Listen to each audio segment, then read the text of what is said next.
Hi guys, girls and unicorns. Yes, I have decided to stick with that intro. So today's video is going to be the start of my Living with Mental Health Issues series. And I decided that I would start with anxiety. So it's not really going to be like describing my experiences with it as such, because that could become like a 3-hour long video. It's more me sort of explaining what it can be like and how you can get help for it. So, I have and do suffer with anxiety. It's got better and I now really not forget that I've got it, but it doesn't really affect me as much anymore. My hair is a mess, oh my god.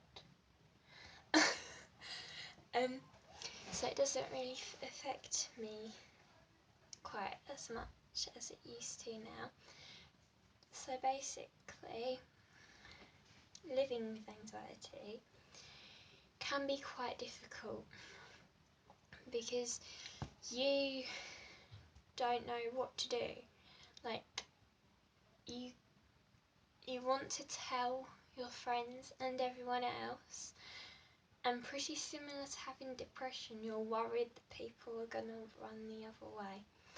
So the best thing you can do is, one, make sure your family know, because if your family know, then it'll be much easier to cope with, and when you need to tell other people, it'll be much easier to do. The other thing you can do is try to avoid stressful situations. I know that 9 times out of 10, that's a lot easier said than done. But the more you avoid a stressful situation, the less likely you are for your body to go into fight or flight mode, and the easier you will find it to cope. Another thing you can do is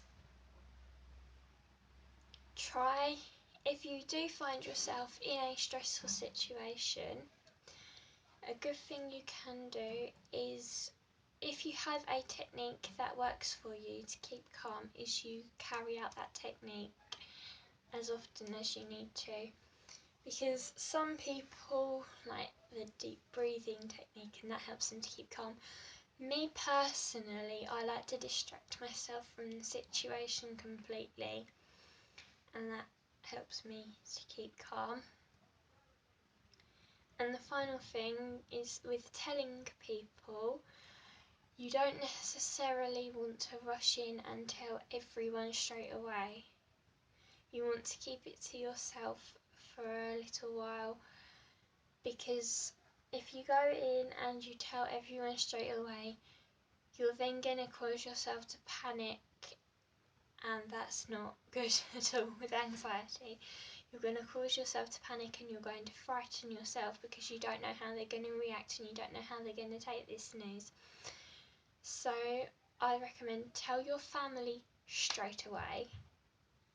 Make sure they know, because you will need your family to be there to support you. So make sure your family know. Make sure they are like the first people who know about the situation you are currently going through.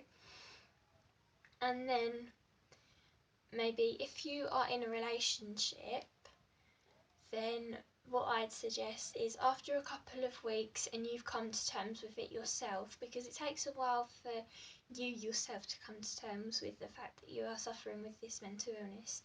So once you yourself has come to terms with it, then I'd suggest, if you are in a relationship, you tell your boyfriend or your girlfriend or whoever you are dating, because your partner can be there for you to support you.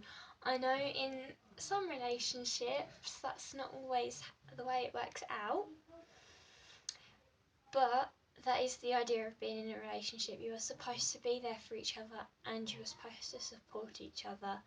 So if you tell your partner that they should be able to, they won't necessarily be able to understand it, but they should be able to help you through and comfort you when you are panicking. And then once you've told your partner, if you are in a relationship, I personally would give it another week and then tell the person you are closest to out of your friends. Don't go around and tell all of your good friends or all of your friends, just tell the one person you were closest to, because you don't really want it to get around to everybody. And once you've got the confidence to tell that person, then it might be worth either you or your parents talking to your school, college, university or workplace or whatever you do. It might be worth your parents talking to them and making them aware of your situation.